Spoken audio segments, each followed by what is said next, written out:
Boa tarde, meu nome é Ana Laura, eu sou fonoaudióloga, pós-graduanda em fonoaudiologia hospitalar e o tema da nossa aula de hoje é disartria.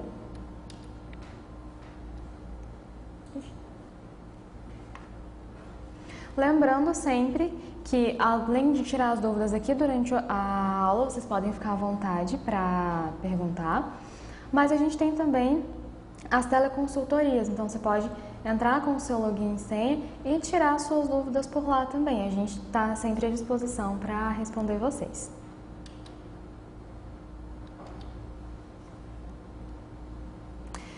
Então, vamos começar a entender um pouquinho o que é a disartria. Ela é um distúrbio motor da fala, então tem alguma alteração que vai acometer a articulação, a fala em si. E é sempre de origem neurológica, então a gente tem que ter um acometimento neurológico que gera essa disfunção. Ela vai acometer, a disartria ela compromete a respiração, a fonação, articulação, ressonância e prosódia. Às vezes pode ter uma característica mais acentuada de uma dessas características, às vezes pode ser de outro, pode ser de todo mundo, depende bastante do tipo de disartria que a gente está falando, que a gente vai ver um pouquinho mais pra frente. Mas quando a gente pensa nos princípios da fala, a gente tem todos esses princípios de respiração, fonação, articulação, ressonância e prosódia. Lembrando que fonar é uma coisa, articular é outra. Então a fonação é o som da minha voz. Quando eu falo de articulação, é o movimento que eu faço na hora de falar. Eu articulo um som, geralmente o som das consoantes, tá? Então a gente vai ver um padrão de fala com uma irregularidade muito grande de força, geralmente são padrões de fala e de voz mais astênicas. Velocidade está bem comprometida também, geralmente é uma fala mais lentificada. A amplitude, tanto de movimentação quanto de gama tonal, é bem comprometido, porque lembra aqui que a gente tem a alteração de prosódia. O que é a prosódia? É o ritmo da nossa fala. É quando a gente fala para outra pessoa conseguir prestar atenção. Não é aquela voz, aquela fala do mesmo jeito, sem entonação. A gente não tem um pico de fala, não tem nenhuma alteração de tom mesmo. Essa amplitude, tanto igual a gente comentou, né, da articulação, tanto do movimento quanto da gama tonal, a firmeza de fala e a precisão também desse mecanismo de fala, tudo isso vai estar bastante comprometido, em maior ou menor grau, a depender de qual foi o acometimento neurológico, qual é a nossa doença de base daquele paciente, e a gente vai observar tudo isso para tentar compreender como que a gente vai abordar esse paciente. Lembrando que a disartria, a gente da fono que vai fazer a fonoterapia com esse paciente, mas toda a nossa equipe precisa acompanhar esse nosso trabalho para poder aprender a lidar com essa pessoa. Por quê? Quando a gente tem um paciente disártrico, além de todo o comprometimento neurológico que ele tem, ele pode ter acometimentos também emocionais. Por quê? Ele vai falar, ele não consegue falar direito, a articulação não está boa, ele não consegue falar forte. São pacientes que tendem a entrar num quadro depressivo também, porque eles não conseguem mais a mesma eficiência de comunicação de antes. Então a gente tem que trabalhar bastante em conjunto com o médico, com o enfermeiro, com o fisioterapeuta, com o nutricionista. Todo mundo tem que estar bem juntinho na nossa terapia. A gente passa o que está fazendo para a nossa equipe para falar, olha, a gente pode abordar esse paciente de tal forma, a gente pode conversar com ele assim, nesse momento não precisa ser tão invasivo com esse paciente, porque muitas vezes um acompanhante ou alguém da equipe fica tão ansioso para a pessoa falar e ela está com esse acometimento que às vezes força, pede para a pessoa, não, vamos fazer assim, fala assim comigo. E às vezes, naquele momento, isso não é legal. A gente da fono prepara um pouquinho o caminho antes para ensinar todo mundo como é que a gente vai abordar esse paciente.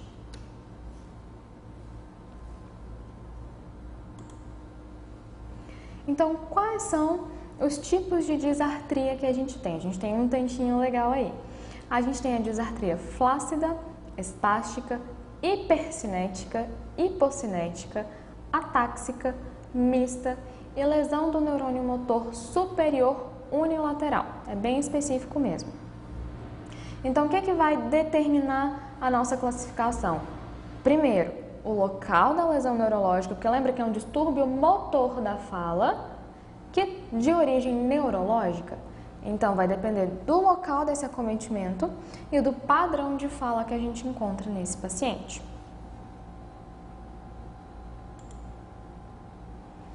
Começando pela flácida. A flácida é relativamente comum, é uma das mais comuns que a gente tem. E vai causar danos, a gente vai ter o acometimento neurológico em regiões de neurônios motores inferiores, principalmente dos nervos cranianos, que nos auxiliam na fala, como por exemplo o trigêmeo, que é o quinto par, o sétimo par, que é o facial, o nono par glossofaríngeo e o 12º par hipoglosso. Lembrando que desses nervos, a gente tem a parte motora, porque a gente tem sempre que lembrar que a disartria é uma disfunção motora da fala. E além de pegar essa parte motora, de língua, lábios, bochechas, região de faringe também, que a gente usa para poder falar, vai pegar os nervos espinhais, que eles já estão um pouquinho mais abaixo, e vão pegar os músculos da nossa respiração. Por isso que a gente geralmente tem uma incoordenação pneumofonoarticulatória. A pessoa não consegue coordenar respiração e fala. Então fica aquela fala parecendo que a pessoa está o tempo todo com falta de ar. Aquela fala bem curtinha, por quê? Na disartria flácida, a gente vai ter um comprometimento do nervo frênico e do nervo intercostal. Então, a gente vai ter essa alteração do padrão respiratório também. Então, como que a gente vai encontrar a fala desse paciente? Como que a gente vai observar esse tipo de articulação? Então, a gente vai ter pouco ou inexistente vedamento labial. Lembra que a gente pegou aqui nervo craniano? Dentro desses pares, a gente tem o par que inerva de forma motora os nossos lábios. Então, o vedamento labial não vai ter tanta precisão igual quando a gente tem sem acometimento neurológico. Anormalidade de lábios em repouso e esticados. Então, a gente vai observar irregularidades desse padrão. Pode ter algum desvio, pode ter alguma fasciculação, que são algumas tremidinhas. A gente pode ter algumas alterações também nesse lábio em repouso, não só durante a movimentação. A gente vai ter uma falta de controle de saliva. Por quê? Se a gente, dependendo do grau de acometimento da motricidade de língua, por exemplo, o paciente não tem como fazer uma força de língua para fazer a pressão lá no palato duro, para jogar a saliva aqui para trás e ela ir para a nossa faringe, para o nosso esôfago. E além disso, a gente não vai ter o comprometimento de vedamento labial, a pessoa já tem uma perda de jogo pressório. Quem é da disfagia já vai estar um pouquinho mais ligado nisso. A gente tem essa perda de jogo pressórico, porque o vedamento labial é que vai dar pressão. Então, a gente precisa a pressão começa daí. Então, a primeira pressão, válvula pressórica. A gente tem vedamento labial, segunda válvula, pressão de língua. Se a língua não consegue ter essa movimentação, a pessoa não tem tanto controle de saliva. Pode ser um paciente cialorreico, tá? Às vezes não porque ele está produzindo saliva, mas porque ele não controla essa deglutição. A frequência de deglutição dele é mais baixa. A gente vai entrar com uma terapia nesse sentido, para aumentar essa frequência de salivação e melhorar essa motricidade de língua. Por quê? Se na saliva já está assim, pode ser que durante a alimentação isso também aconteça. Então a pessoa está lá mastigando, o que a língua vai fazer? Primeiro, vai ajudar a gente no controle motor do bolo alimentar. Então, a língua vai ajudar a gente a jogar esse bolo alimentar de um lado para o outro. Se a língua não tem essa movimentação, a gente vai ter um comprometimento da fase oral da deglutição também. A gente tem anormalidade de língua em repouso, porque mais uma vez, a gente tem um comprometimento motor. Mesmo que a língua esteja paradinha da mesma forma que os lábios, a gente não tem tanto controle dessa situação. A gente pode ter essas fasciculações no dorso que vão dificultar o paciente a ficar em repouso, vão dificultar a frequência de deglutição, vão dificultar o padrão de articulação da fala desse paciente também. A gente vai ter pouca ou inexistente habilidade de movimentos de língua. É o que a gente vem conversando até aqui.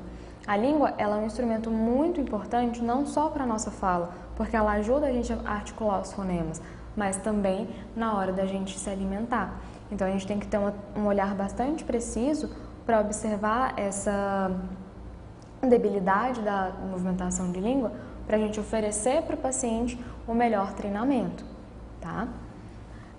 As medidas de tempos máximos de fonação vão ser reduzidos. Como que a gente calcula um tempo máximo de fonação? A gente vai ver com mais detalhe na parte de avaliação e terapia, mas já falando um pouquinho, a gente pede para o paciente fazer uma vogal sustentada. Quem é da fono, quem é da área de voz, sabe bastante disso. A gente pede para o paciente fazer essa vogal prolongada e nos pacientes com disartria flácida, a gente vai ter esse tempo reduzido. A gente não tem um acometimento de músculo de respiração, então a gente vai ter essa incoordenação pneumofonoarticulatória. Então, esse tempo máximo de fonação, ele vai ser reduzido, porque a pessoa não tem essa capacidade respiratória toda. Aí pode ser bastante interessante a gente pedir uma ajudinha da fisioterapia, além do nosso serviço, para melhorar essa capacidade respiratória do paciente também, tá? E a gente tem uma baixa inteligibilidade de fala. Se a gente não tem como fazer uma boa articulação, a gente não movimenta direito, tanto língua quanto lábios, que são os principais músculos que a gente vai usar na hora de articular um fonema. A gente não usa só eles, mas é o que a gente mais usa. Se a gente não tem esse controle, não tem uma tonicidade boa, não tem uma motricidade boa, a fala desse paciente com certeza vai ficar mais difícil da gente entender. Então, até existem casos de pacientes que a gente às vezes até usa alguma comunicação alternativa até a gente conseguir fazer a terapia com esse paciente, porque pode ter um acometimento bastante grave. E quais são as patologias mais comuns da gente ter a disartria do tipo flácida? Na miastenia graves e na paralisia bulbar. São as patologias de base mais comuns que a gente vai encontrar esse tipo de disartria. Opa.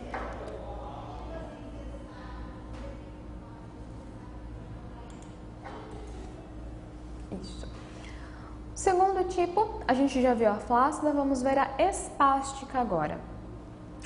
Qual o local do nosso acometimento? O dano ele é bilateral no neurônio motor superior.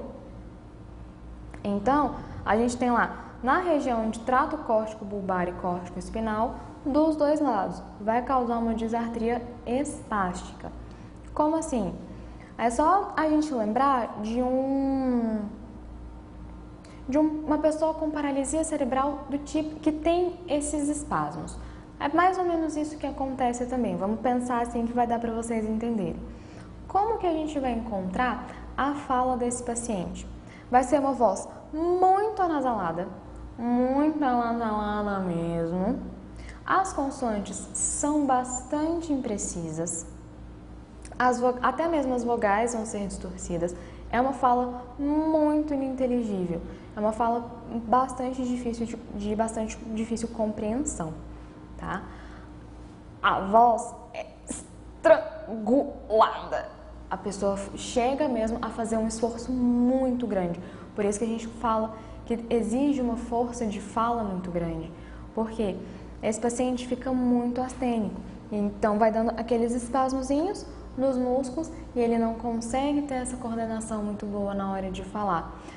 Por isso que a gente fala que tem os reflexos musculares anormais e os espasmos, daí o nome de disartria espástica.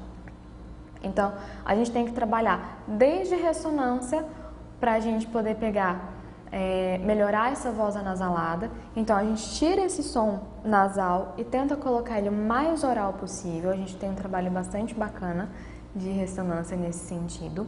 A gente vai trabalhar muita articulação. Uma estratégia muito interessante é a gente trabalhar com sobrearticulação, por exemplo. Funciona bastante. São pacientes que, se têm um cognitivo bom, respondem muito bem à nossa terapia.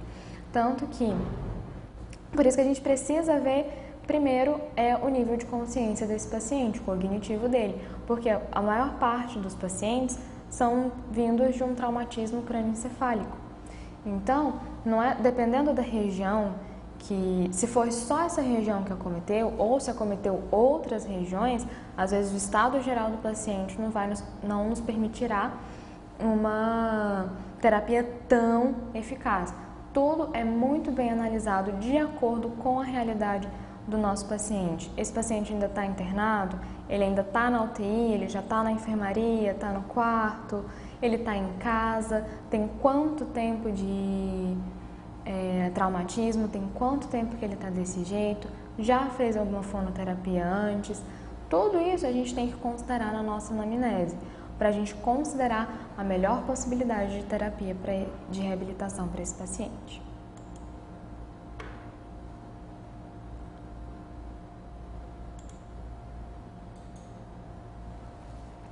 Então, a gente já viu a flácida, já viu a espástica, vamos ver a hipercinética. O nome já dá uma dica pra gente. Hiper, muito. Cinético, movimento. Qual é o nosso local de acometimento dessa vez? São os gânglios da base. Então, como que a gente vai encontrar a articulação desse paciente? Como que vai ser essa disartria desse paciente? A voz vai ser uma voz bem áspera, aquela voz parece que está fixando mesmo, aquela voz bem áspera mesmo. A gente vai ter uma distorção de articulação das vogais, não é só consoante, geralmente consoante a gente percebe mais distorção, mas a vogal também pode ter essa distorção e na hipercinética a gente vê muito isso. A gente tem uma interrupção articulatória irregular, diferentemente da disartria flácida, por exemplo, que a gente tem aquela incoordenação pneumofônica, lembra? Então, o paciente vai precisar puxar o ar, então a gente já sabe mais ou menos ali onde é que ele vai fazer a ruptura da fala dele, pela falta de coordenação, porque ele está com aquela respiração comprometida. O paciente com disartria hipercinética, ele não vai ter esse padrãozinho igual o disártrico flácido. Não, o dele é irregular. Por quê? Está tendo tanta movimentação, que ele não consegue ter um controle sobre aquilo. Ele fica, o músculo dele como se quisesse movimentar o tempo inteiro, digamos assim. Então ele não vai ter essa coordenação de quando é que ele vai parar. É um paciente que tem muita alteração prosódica. Então, é um paciente que, se ele falar que está triste, que ele está feliz, que ele está surpreso, que ele está com medo, qualquer jeito que você pedir para ele falar, ele vai falar do mesmo jeito. É um paciente monotônico. É o mesmo tom que ele vai usar para tudo. Ele não tem essa modulação vocal, ele não tem essa variação de tom. É o que a gente observa, lembra lá quando a gente falou o que a disartria vai comprometer? As 5 bases da fala? Uma delas é a prosódia. No hipercinético, a gente vê bastante isso. A gente tem uma incompetência de ressonadores. O que é isso? A ressonância desse paciente também vai estar alterada. Não vai ser uma alteração muito anasalada, como o do espástico que a gente viu, mas vai ter sua alteração também, porque a gente tem uma incompetência de órgão ressonador. O que a gente usa para ressonar a nossa voz? Ressonar, a nossa ressonância vocal, é onde a nossa voz mais vibra. Voz é vibração, som é vibração. Então a nossa prega vocal produz a nossa voz e esse som vai vibrando até chegar na nossa caixa de ressonância, chegar na nossa caixa de articulação e a gente articula esse som. Beleza. O lugar onde mais vibra é o nosso foco de ressonância. E onde é que a gente usa para ressonar? A gente usa faringe, a gente usa laringe, a gente usa nariz, a gente usa seios da face, a gente usa cavidade oral. Tudo isso a gente usa para ressonar. Mas quando o paciente é hipercinético, essas estruturas estão comprometidas. Lembra que a gente falou que vai ter um certo grau de imprecisão articulatória, de força muscular também? Nesse momento a gente vê nessa questão de ressonador. E quais são as patologias de base mais comuns que a gente tem com a disartria hipercinética? A gente tem a coreia, a tetose e distonia. São patologias neurológicas com acometimento também dos circuitos de gânglios da base. Então a gente vai ter essa disartria de muita movimentação, mas não vai ter uma fala tão legal assim. Se a gente tem a hipercinética, a gente tem a hipocinética também. Então, ao contrário da hipercinética que está muito, na hipocinética está pouco. Na hipercinética a gente tem um excesso de dopamina ali. Na hipocinética a gente tem uma baixa de dopamina. Então, a gente também vai ter uma ruptura dos gânglios da base, mas de uma forma diferente. Na hipercinética para mais, na hipocinética para menos. Então, diminui essa produção de dopamina, essa sequência de dopamina aí. E como que a gente vai fazer, como que a gente vai encontrar a fala desse paciente? É uma qualidade vocal rouco-soporosa e muito trêmula. Às vezes, pra gente que não tem nenhum acometimento, é um pouquinho difícil de imitar, mas é uma voz muito rouco-soporosa. A gente escuta aquele ar passando e é uma voz trêmula, parece que tem alguma coisa tremendo ali dentro, e de fato tem. A gente tem uma imprecisão articulatória pela rigidez. Então, é um paciente extremamente rígido. Qualquer músculo que você pegar é um paciente extremamente rígido.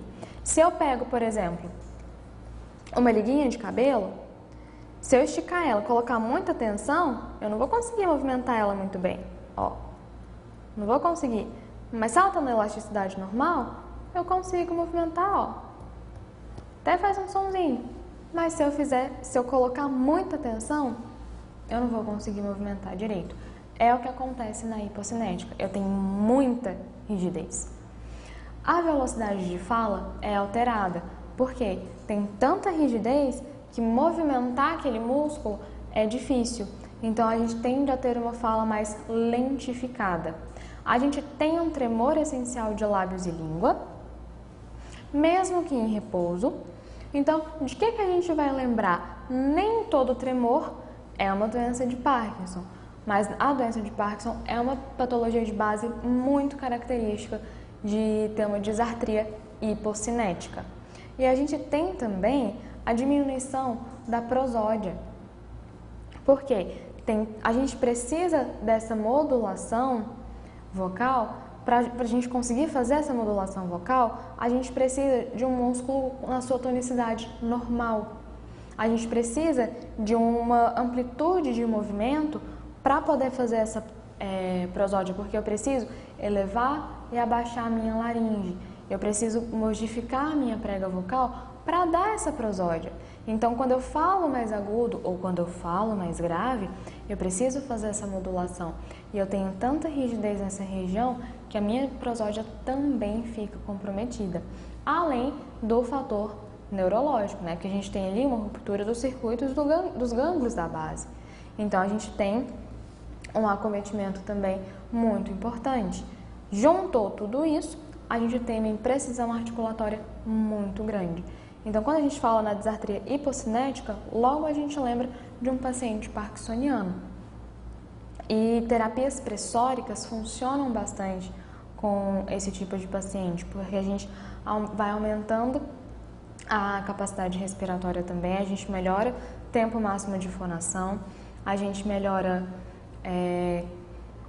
o padrão de vida desse paciente, não só para disartria, mas para disfagia também. A gente não tem como desassociar a disartria da disfagia, tá? Porque a gente tá vendo tanto de comprometimento motor que a gente tem, se aquele músculo não está funcionando bem, não só para fala, para comer ele também não vai estar funcionando. Então a gente sempre tem que linkar os dois, tá?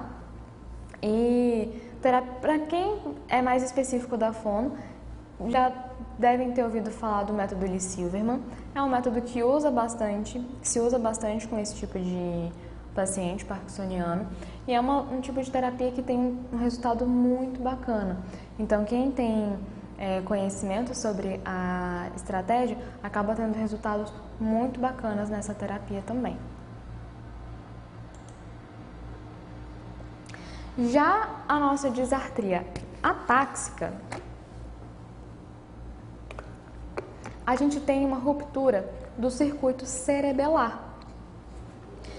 Quem já tiver visto alguma coisa de neurologia, não só de disartria, mas quando a gente fala de um paciente atáxico, a gente lembra principalmente daqueles pacientes com aquela dificuldade de andar, aquela coisa bem descoordenada.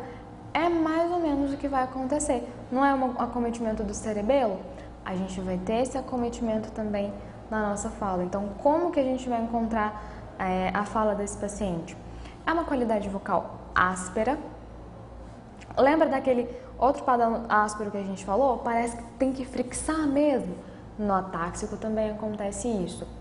É um paciente que não tem variação de tom também, não tem variação de intensidade. Se você pedir para ele gritar, ele não vai conseguir. Se você pedir para ele sussurrar, ele também não vai conseguir, porque ele não consegue ter essa variação.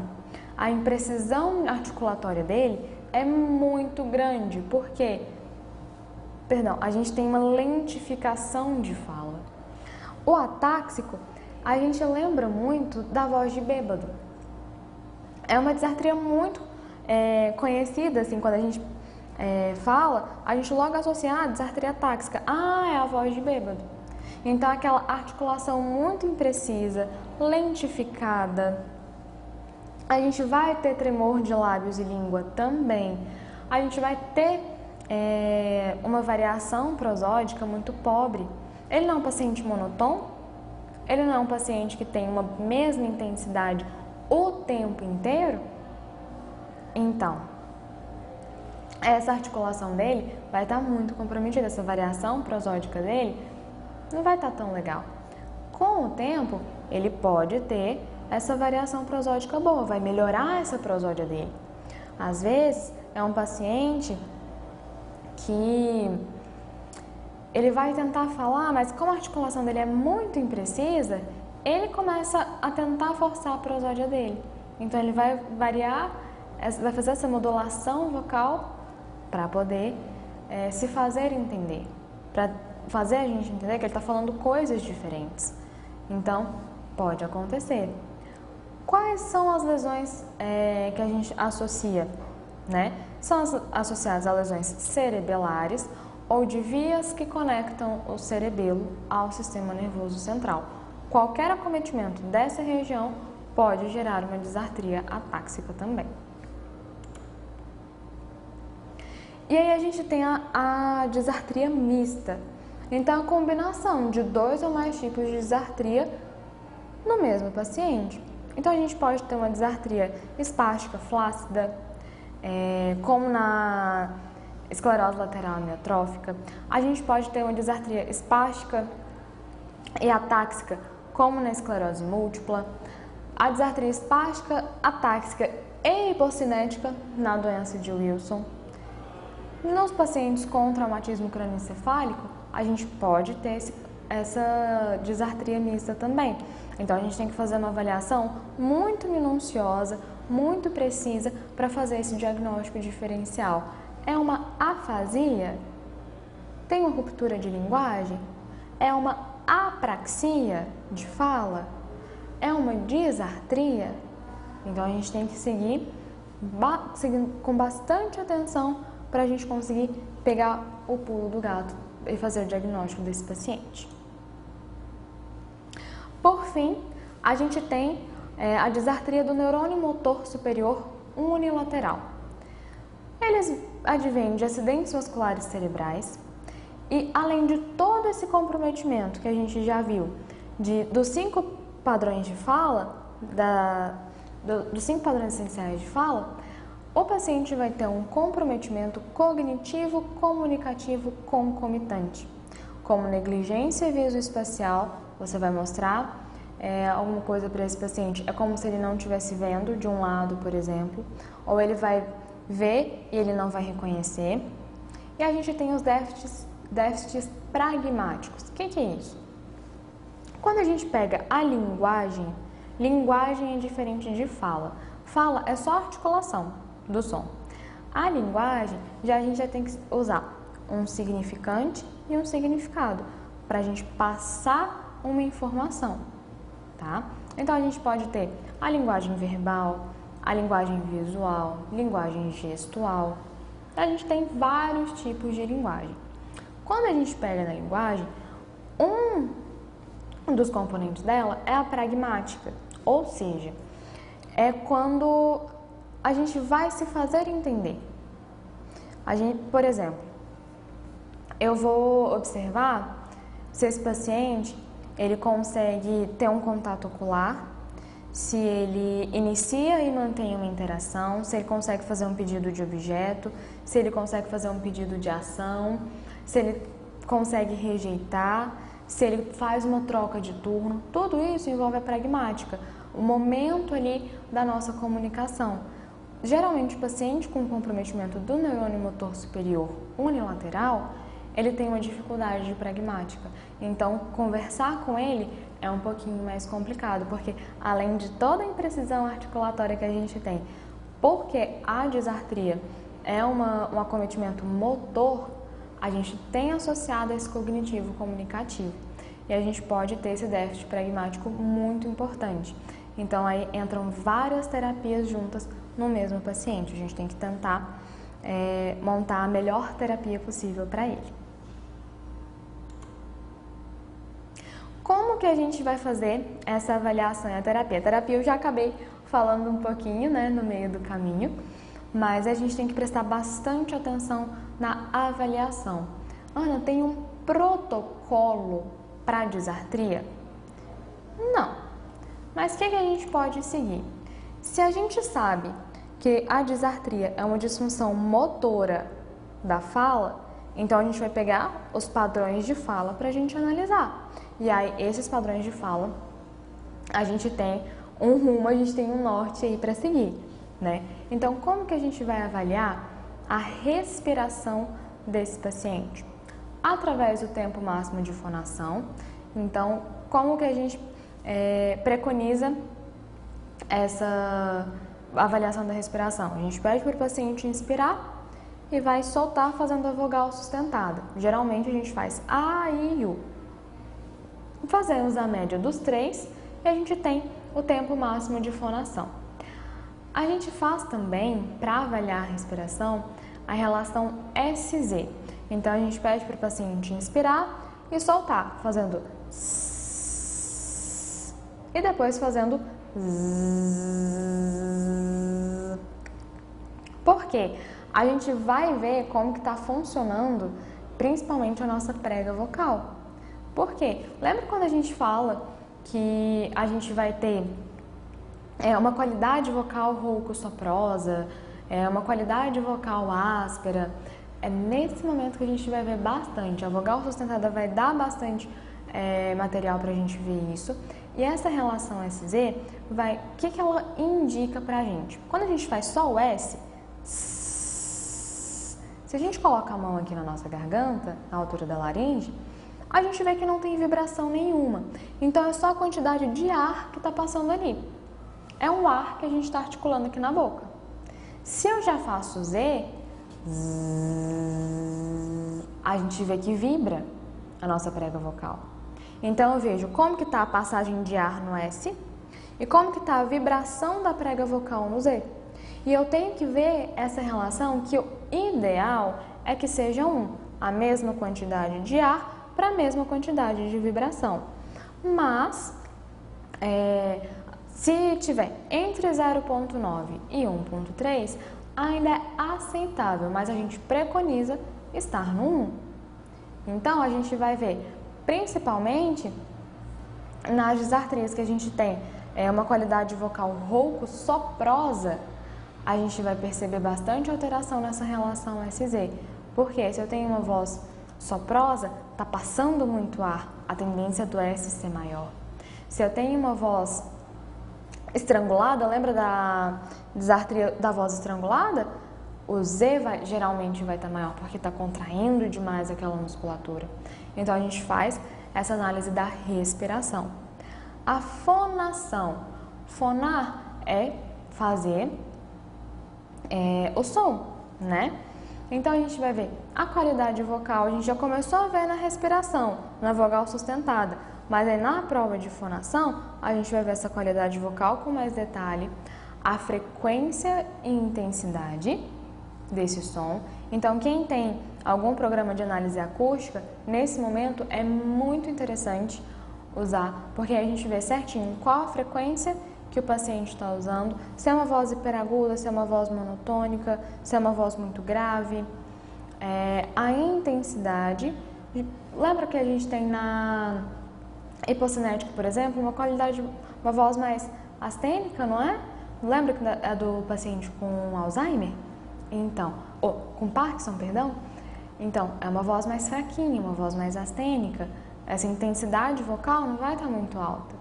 E a gente vê a estabilidade da emissão, porque às vezes o paciente pode até começar bem, ele começa numa intensidade bacana, vai numa frequência ali legal, mas do meio para o final ele já tem a quebra, tanto de tom quanto de intensidade, ele quebra aquele padrão de fonação dele, e a gente tem que observar isso também.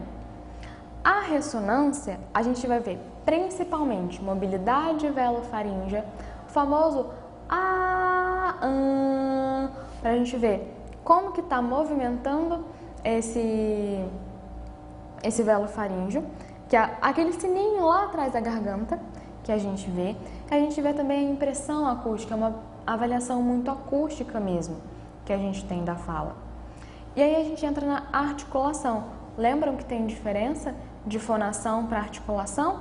Fonar, eu estou só fazendo som. Na articulação, eu estou movimentando para poder fazer. Então, a gente vai ver a mobilidade de face. Um paciente parkinsoniano, por exemplo, ele vai ter muita dificuldade de fazer uma mímica facial.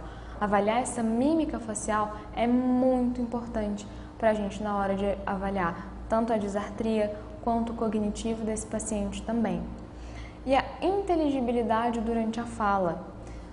A gente viu que na maior parte das disartrias, a fala vai ter uma inteligibilidade muito pequena, vai ter uma inteligibilidade diminuída. Então, a gente tem que prestar atenção o quão inteligível é essa fala. E aí a gente anota para a gente poder classificar o tipo de disartria desse paciente. E a gente vê a produção fonêmica. Como que ele está produzindo esse fonema? Ele consegue fazer o movimento correto para produzir aquele som? Na fonoaudiologia, a gente tem, não só na fono, né? Mas a gente tem o quadro fonético fonológico, que é um quadro que a gente tem todos os sons da nossa língua portuguesa. Cada língua tem o seu. Então, a gente sabe, certinho, o pessoal de letras também vê bastante, a gente sabe o ponto certinho de fazer cada som. A gente vê se o paciente consegue, se ele tem essa destreza, se ele tem essa mobilidade, e a gente já sabe que ele vai ter dificuldade. Mas qual é o grau de dificuldade? Porque a gente tem sempre que lembrar, a disartria é um acometimento motor, é um distúrbio motor. E por último, a gente vai ver a prosódia. Como que a gente vê a prosódia? A gente vai avaliar a modulação, a velocidade de fala, a altura. Quando a gente fala de altura, é agudo ou grave, tá? A gente vai ver a altura e a intensidade. Se eu tô falando baixinho ou se eu tô falando já mais forte, essa é a intensidade da fala, tá? Forte ou fraca. A altura, agudo ou grave. A prosódia, a gente pode pedir para o paciente ler um texto. A gente pode pedir uma fala espontânea, porque às vezes no texto, o texto mesmo já modula a gente, né? Apesar de que esse paciente tem dificuldade, o texto já acaba dando uma modulada na gente. A gente pode fazer uma conversa espontânea. Conversa espontânea é muito bacana para a gente pegar todas essas destrezas do paciente. Porque é uma conversa informal, então ele não está preocupado de fazer uma prova. Se eu peço para ele aqui na respiração, por exemplo, puxa o ar e faz de tal forma, ele sabe que é uma prova. Mas se eu só tenho uma conversa espontânea, quando o paciente tem um cognitivo para isso, é importante a gente salientar, né? Se o paciente tem cognitivo, a gente só faz uma conversa espontânea, às vezes até mesmo antes da gente fazer essa avaliação, na nossa conversa espontânea a gente já capta qual tipo de prosódia esse paciente tem, se ele tem algum tipo de prosódia ou não, que é essa modulação da fala. Terminei de fazer a minha avaliação, vou analisar todos os dados, fazer a contabilização dos tempos máximos, fazer a relação SZ, anotar toda a análise vocal desse paciente, de articulação, contar quantas palavras por minuto, quantas sílabas por minuto esse paciente fala, para a gente ver se está enquadrado dentro do padrão ou não. E a partir disso, a gente desenvolve as terapias para esse paciente. Então, exercícios de respiração, igual eu falei, a gente da fono mexe bastante com a respiração, porque a gente tem que coordenar essa respiração e fala, mas se o paciente tem alguma disfunção respiratória, a gente viu que tem disartria, que vai ter esse acometimento, principalmente na flácida, é legal a gente pedir uma mãozinha do fisioterapeuta. Às vezes, o fisioterapeuta que vai na casa do paciente, se ele é um paciente que já está em casa, às vezes é um fisioterapeuta que vai pegar mais a parte motora desse paciente. E às vezes a gente pode pedir uma mãozinha para ele, pedir uma ajuda nessa questão da respiração também. A partir da fonação, ressonância, a gente tem estratégias específicas também. Como que a gente pode trabalhar essa mobilidade velofaríngea? Como que a gente pode tirar essa ressonância que está lá na nossa faringe, está lá atrás essa ressonância, aquela pessoa que parece que tem uma alteração assim, fala meio para dentro. Como é que a gente pode tirar isso? Que exercício que a gente pode fazer? A gente sempre vai correlacionar o déficit que eu achei no meu paciente com o exercício que eu preciso fazer com ele. A gente tem que ter exercícios mais específicos. Se a gente consegue elaborar, se a gente consegue pensar em um único exercício que já vai pegar muita coisa do que eu preciso, a gente já descansa esse paciente. Porque às vezes é um paciente que não está só com fono. Ele está com fono, ele está com físio, ele está com nutricionista, ele está com terapeuta ocupacional, ele está com enfermeiro, ele está com médico. É um paciente que cansa. A intensidade das coisas para esse paciente cansa, e é um paciente que vai ter uma certa astenia. A gente tem uma certa fraqueza muscular nas nossas disartrias, pelo menos na maioria delas. Então, quanto mais a gente fazer essa terapia dinâmica para ele, melhor tanto para a gente quanto principalmente para ele, né? A gente economiza tempo, a gente economiza energia, porque não é o tempo todo que o paciente vai estar super desperto, super comunicativo, super colaborativo com a gente durante a terapia. Então, se eu já pego um exercício que eu vou trabalhar, respiração, ressonância e prosódia, digamos assim, ótimo, a gente já economiza esse tempo do paciente, mas a gente sempre tem que ser preciso. Não existe uma receita de bolo. Fazer terapia não tem uma receita de bolo para a gente tem que pensar nas características daquele paciente, pensar no que esse paciente gosta. A gente tem sempre que trazer essas estratégias, trazer outras sensações, trazer outras portas de entrada para esse paciente. Porque tem paciente que vai se frustrar muito porque o motor dele está ruim e ele quer falar e não consegue, ele começa a ficar agitado e a gente já tem uma alteração ali naquele paciente e a gente tem que tomar muito cuidado com isso. Então, vai devagar, faz a sua avaliação com calma, com cuidado, vê cada ponto específico, anotou cada ponto específico, correlaciona, nossa, isso aqui está alterado, a respiração está alterada porque ele teve um acometimento de tal nervo que está alterando a respiração. Então, vamos melhorar essa respiração. Tem uma alteração de fonação porque tal estrutura está acometida. Vamos ver o que a gente pode fazer para recuperar essa função perdida. A gente sempre tem que tentar o melhor para o nosso paciente e a gente tem que fazer isso com muito cuidado.